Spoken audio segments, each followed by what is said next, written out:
familia ya Mheshimiwa Kiaraho, our majority leader, our members of parliament, our MCAs, ngao officer, county commissioner ako hapa na watu wake, wakazi wote wa Nyandarua, wakazi wa Olkalao. Leo ni siku ya huzuni, lakini ni siku ya baraka ambapo tumekuja hapa kusherehekea maisha ya shujaa wetu wa hapa Olkalao. Mheshimiwa Kiaraho alikuwa mtu wa heshima na tumesikiza mengi. Kwa hivyo, kwa sababu ya masaa, nitakuwa mchache wa maneno, lakini nitasema tunashukuru Mungu kwa kutupatia Mheshimiwa Kiaraho. Tukiangalia maisha ya mheshimiwa, ni maisha ya kutupatia nguvu.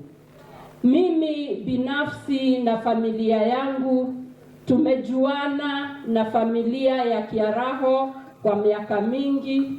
Tuko kanisa moja, PCA St. Andrews, na tumejuana kwa njia mingi.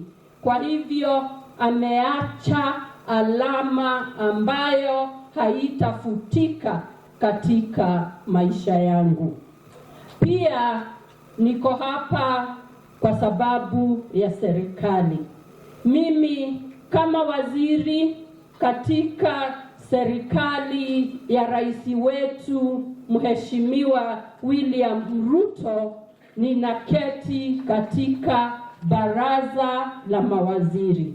Na niko hapa kuambia watu wa Nyandarua na watu wa Olkalao, tangu mheshimiwa wetu apumzike, rais aliniambia utaacha kazi, ushirikiane na familia, ushirikiane na ile kamati iliundwa na bunge, ushirikiane na watu wa Olkalao mpaka tumpumzishe mpendwa wetu.